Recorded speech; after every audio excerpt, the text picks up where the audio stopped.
Everyone, we'll now resume consideration of estimates and supplementary estimates for the Ministry of Education. Ms. Beck. Thank you, Mr. Chair. Thank you again to the Minister and officials. We'll pick right up again, I think, where we left off. I do have one question that I'd like to ask about capacity within schools. I know last year there was a report that was made public that noted that there were 70 schools in Saskatchewan that were at 100% capacity, and I believe that 20 of those were over 120% capacity. I wonder if the Minister can provide an update with regard to where we're at with capacity within schools.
We have 78 schools that are over 100%.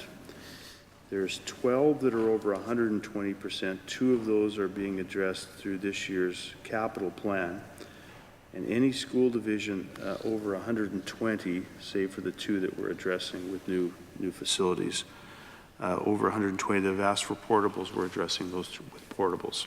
And a number of the schools over 100% capacity of that 78 are being addressed through our capital plan that we've addressed this year. I'm relying on my memory here. Were there 10 portables allocated in this budget?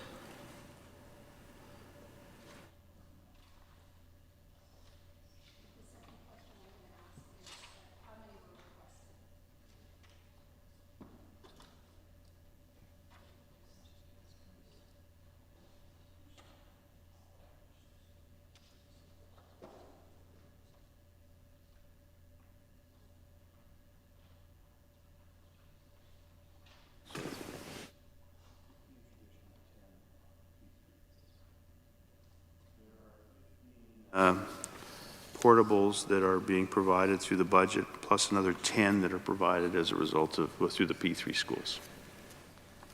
Okay. Altogether. Okay. How many were requested, Minister Wyant?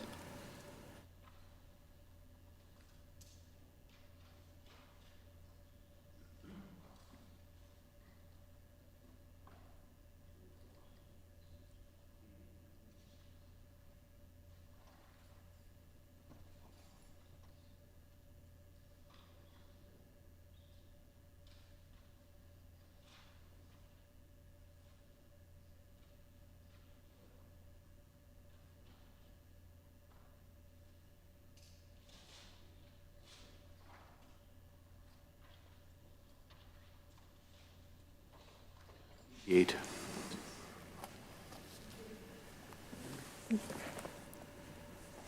Can I request a list of those portables that were allocated? And I'm also curious as to when those portables might be in place and operational. You want a list of the portables that have been requested?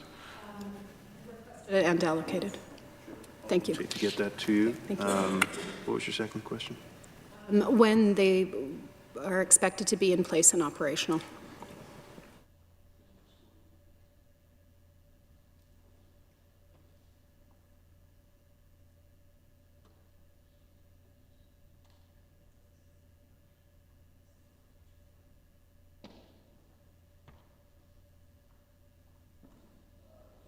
The advance that we provided to school divisions last year, those portables will be available for the fall. Is that correct? Yeah, okay. It's so That was a big change. Certainly, if they wait for the budget, there isn't enough time to have the portables ready for the school year. So it was a change in policy, which has been very helpful for school divisions. It has been. With those additional portables, when you increase capacity by adding portables, it's my understanding that that doesn't come with additional sinks or washrooms. Is that correct?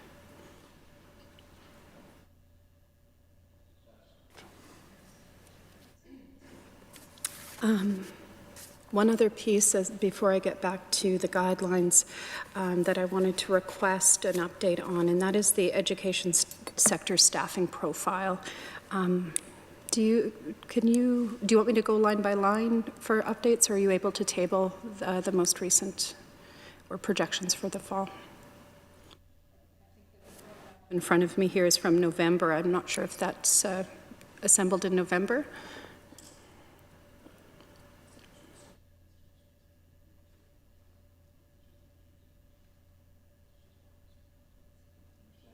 That is the most recent. The one I'm looking at, I pulled from an old estimate, so this one is from 2017.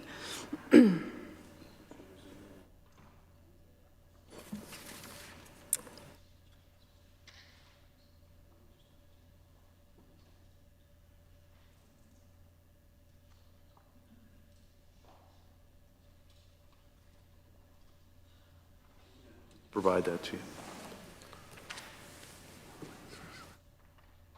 I'm going to return to the guidelines.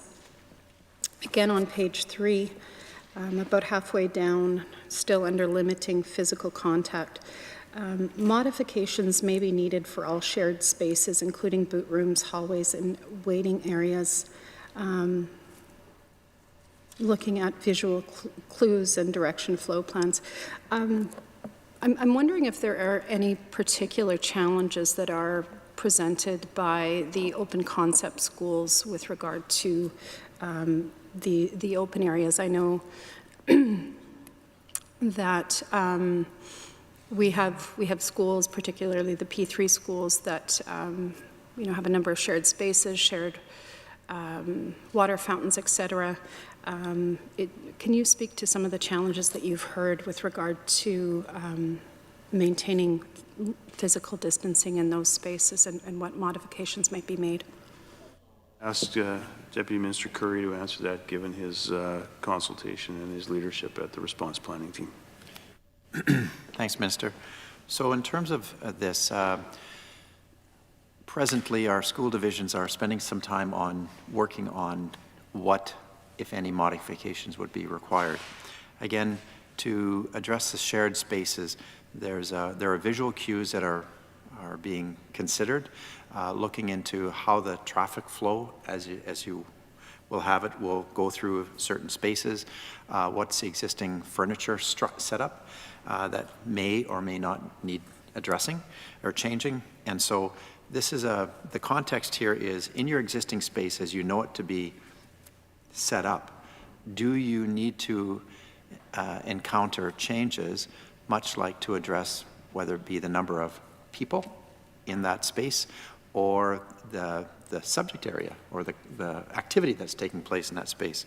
So as this was released last Thursday, so this is now given the school divisions time to spend some time to look at it to say, given what we have, will it address our projected needs in the fall? And if so, fine. If not, what changes may be required? Thinking specifically of some of the shared areas and the flexible or soft seating, where you might have a pod of classrooms that would all share that space and would be using the same chairs and tables, et cetera. Would that utilization be limited, or would it require additional cleaning and disinfecting? And supervision, I guess as well, because often those are breakout spaces for students. I think there are a host of considerations there with regards to the material that's in there, whether it be the furniture or plants, that type of thing to decorate. And as is expressed throughout the guidelines here for the institutional learning environments, where one is to take into account how can we minimize touch points, high frequency contact areas, allow for space so that the students and the staff can move about in a manner that would be enabling to them to facilitate the instruction, as well as outline the cleaning and the sanitization considerations going forward, given what space they have there. So again, that's where the response planning team is looking at. Since this has been released, school divisions are spending their time to address the realities of the space that they have, the realities that students are coming back. We are also looking to, they are taking into account, the response planning team working with the school divisions is limiting the amount of equipment or furniture or product that's in there that would serve as touch points for the students or the staff. So that's where they're going to do I'll say a facility assessment to indicate whether or not they have to indeed make changes. I guess what I'm trying to get a sense of, in terms of the physical spacing and the disinfecting, is how much this is going to impact the delivery, the teaching methods. We've sort of been encouraging group collaboration, small group breakouts, team teaching, configuring schools within, an early years pod and a middle years and an older years pod. How does that impact, if we're having to, keep cohorts together? How does it impact that model of teaching that we've been encouraging? Again, I think that, thank you for the question. The planning that's taking place right now will help to address those questions. site-specific. So school divisions, and I know on our response planning team, while we have representation from the SSBA, STF, SASBO, and LEADS, as well as the ministry, we have had significant commentary to enable and ensure that there is local consideration given to how one will respond to COVID in the fall. And so that's where the strength, I believe, of what's being shared here, it will be realized, so that the site-based considerations will determine how they will respond to it and how they will structure themselves, as well as enabling instruction to still be, on a continued basis, safe. So we see that process is taking place right now. We will have school divisions who are going to be providing to the ministry their plans, their learning plans, and how they will address these aspects, and that will be provided to the ministry, and kind of as an ongoing how they would be working with their respective situations to ensure that a safe learning environment is provided. Are you expecting those plans to be submitted from school divisions? We had, as part of the learning, the return to school in the fall structure that had been provided, we were looking at those plans to be provided in what I would say in a draft form, appreciating that over the summer there may be changes by the end of June. Because we know that the good people working on school boards are wanting to understand, as we know the situation to be right now, what would it look like in the fall when we return, knowing what we know now? And then some planning allows some flexibility to address whatever evolves over the summer months. Thank you. To date, have you had any indication from any of the partners on the planning team, having they've had a chance to both contribute to and look at the guidelines, any indication of some of the challenges that they've identified that need to be worked out over the summer? I think that what we've had is perspectives of the members here, and not citing any one individual representative group, but there was significant voice placed to ensure that there is the local opportunity to address the learning needs, as opposed to a sweeping, this is how we'll do it provincially. So there was significant voice made sure that how we will address that locally. We've also had all members of the response planning team spoke to, we want to ensure staff and student safety. And so we were looking at continuing to journey with the school divisions as they develop their plans for return in the fall. What would that look like? And so while there was no specific, this is how it will be done, there was a unified voice in terms of ensuring that we will address student and staff safety when the students return in the fall. I would say the challenges or the opportunities presenting themselves are again focusing our approaches on what we've learned here over the last 3.5 months. What we thought might never have been possible in terms of the remote learning became possible.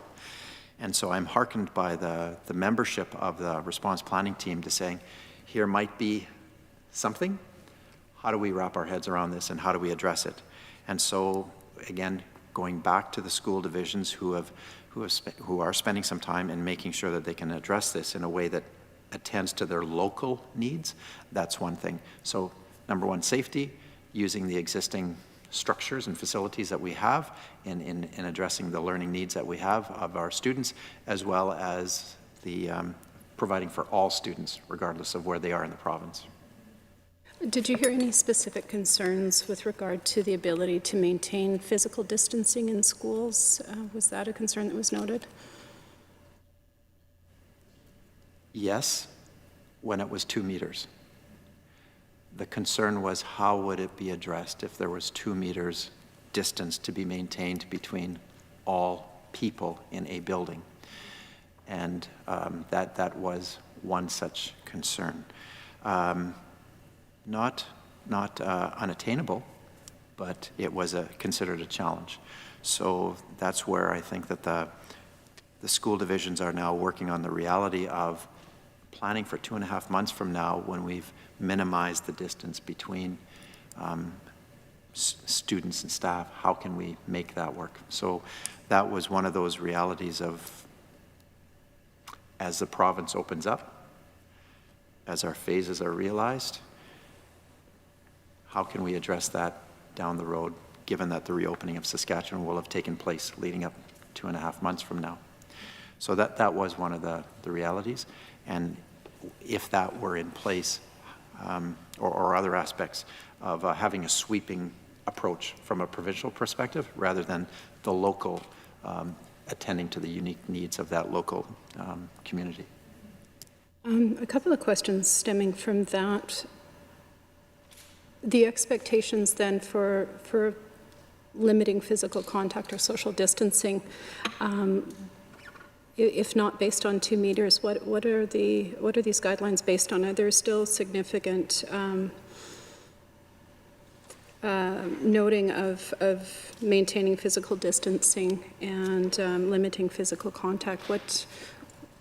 What distance are we looking at then for the reopening in the fall?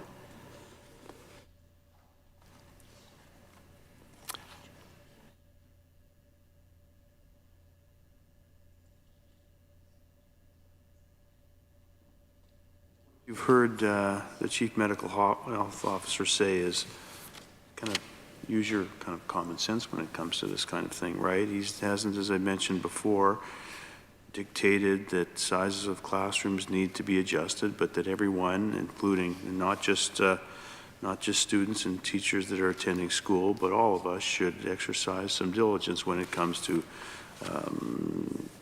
contact, when it comes to distancing. And so to the extent possible within these guidelines, I think that's what the Chief Medical Health Officer has said.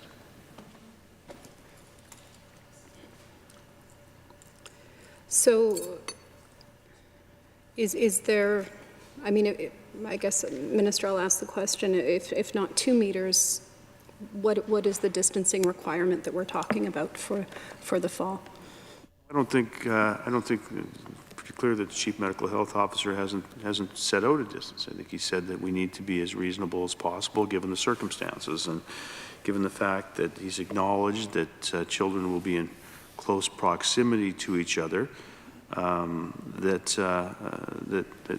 he hasn't set a distance. There's no yardstick for this. I think people just need to be exercising some common sense when it comes to this, and that's one of the things that he's identified, that younger children are going to have some more difficulty doing that than older children. But certainly when it comes to high school students, there's certainly nothing in the guidelines that have said there will be 2 meters or there will be any distance at all, that people should just exercise some common sense when it comes to ensuring that there is some distance. I mean, there are a number of people around, health professionals, who have said that that's not going to be an issue, and the Chief Medical Health Officer has said that as well. Going to be an issue? There's no set distance in terms of distancing within the schools, that everybody will be expected to exercise some common sense when it comes to that. I expect that there are different interpretations of what common sense entails. I'm wondering how, a teacher in front of 30 or 40 students, what does common sense look like in that situation where you've got, that 30, 40, 15, 17-year-olds in a classroom, and a teacher who's worried about, their exposure, or perhaps they have immunocompromised folks at home. What does common sense look like in that situation?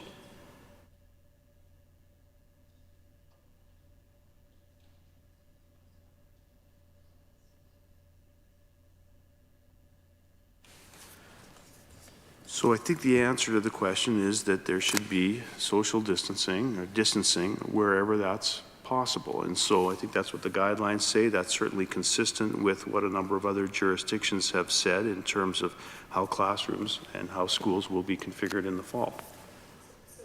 Why social distancing when it's possible? That's what, I mean, the chief medical health officer, that's what he said, wherever possible, and in certain situations, that's going to be a little bit more difficult than in other circumstances. But I think that in terms of what the chief medical health officer has said, he has provided some guidelines. And those guidelines are pretty clear, and they're consistent with a number of other jurisdictions, and I would point you to British Columbia and Alberta. The guidelines that came down from Sick Kids last week were similar in terms of what those guidelines were, and so these are guidelines to enable school divisions to be able to provide learning in their classrooms. And so we rely on the response planning team and the school divisions to employ these guidelines and in terms of distancing to the greatest extent possible. Sometimes that will be more difficult than in other circumstances, but he certainly hasn't indicated that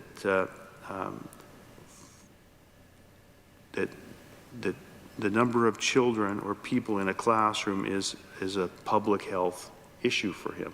So to the greatest extent possible, I think these guidelines are very flexible. We expect school divisions to work with these guidelines in consultation with the response planning team.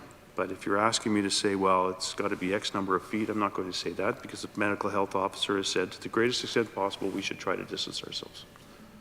That's the same guideline that he's given, Able to maintain that distance or a certain distance, then we are increasing risk. Is that correct? Questions that you'll have to ask the chief medical health officer. I mean, he has indicated that that's not, from his perspective, that there's no significant risk to children going back to school in a normal way in the fall. To the extent that we can impose and use these guidelines to help reduce the risk for children and adults and teachers in the classroom, we should employ those guidelines. Is there reasonably an increased risk to staff with these guidelines? Well, I'm not a medical professional. I think that question is properly put to the chief medical health officer. So I'm not in a position to be able to answer that. Certainly willing to ask the chief medical health officer his opinion on that. You mentioned, Minister, the Sick Kids report, and there have been varying critiques and implementation of some of those recommendations that very reasonably focused on the mental health of children, and I'm not here to debate that fact. I think that there's a lot of benefit to children returning to the fall, to normal classes as much as possible in the fall. I share those concerns.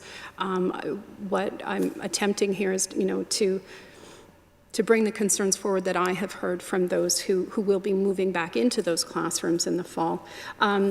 Taking those same guidelines, the Sick Kids guidelines, Ontario, again, citing that report, has indicated that they will be returning in the fall, but with with reduced class sizes.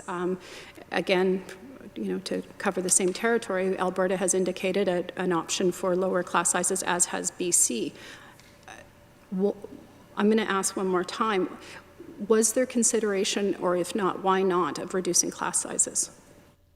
Well, again, these are the guidelines that are provided to us by the chief medical health officer. Any change or the implementation of those guidelines will be done by school divisions in conjunction with the work that's been done by the response planning team, and I think Deputy Minister Curry addressed that quite well earlier on in his comments, that there will be, to the extent that things need to change as a result of a change in circumstances, those will be things that the response planning team will address. So I think Deputy Minister Curry's answered that question quite well. So if there is a school division that perhaps because they have a number of overcrowded schools, or because they have had increased or continuing community transmission in their area, and they decide that they want to reduce class sizes, and presumably they would need to hire additional staff, what are their options there? Where are they going to find the funding to do that?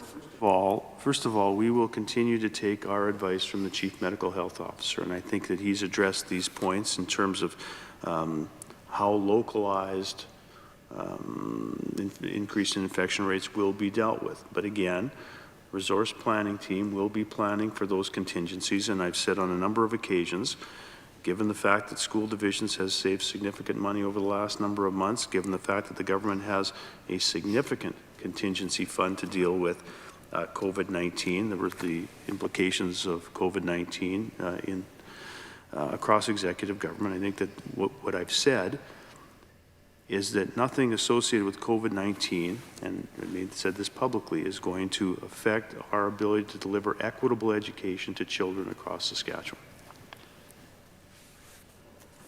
Okay, Minister, but also with regard to the savings that we've canvassed this, school boards won't be able to use those for ongoing costs such as additional staff. Said was that we were encouraging school divisions not to use that money in the interim. What happens in the fall is something that we're going to have to address, and I've said that we will be working with school divisions to address any additional concerns and any additional costs that are occasioned by returning to school that the effects of COVID-19 would have an adverse effect on.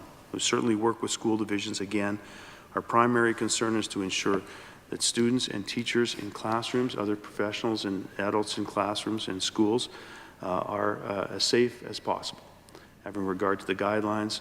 And I've also said that we want to ensure that the educational opportunities provided to children in the classroom aren't adversely impaired by the effects of COVID-19.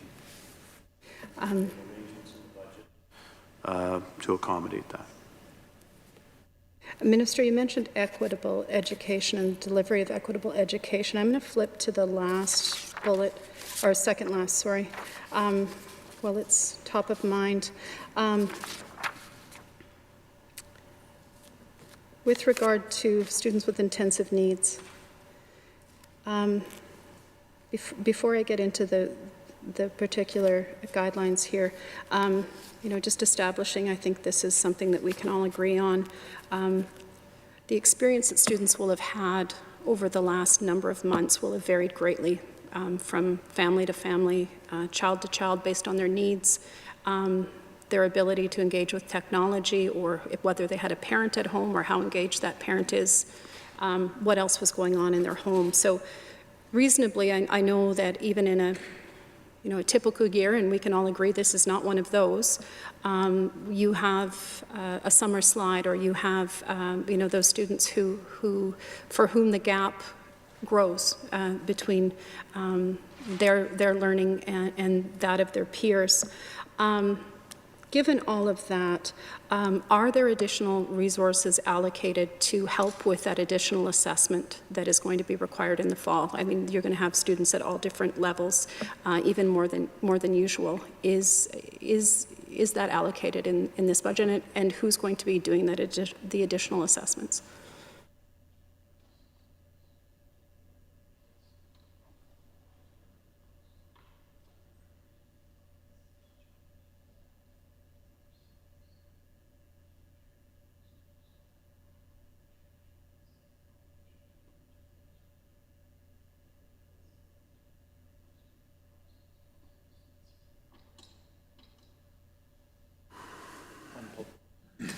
When preparing for the fall, we do appreciate that the supplemental learning over these last 3 months has been significantly different than the regular classroom experience. But I do applaud the staff who have made the supplemental learning option work.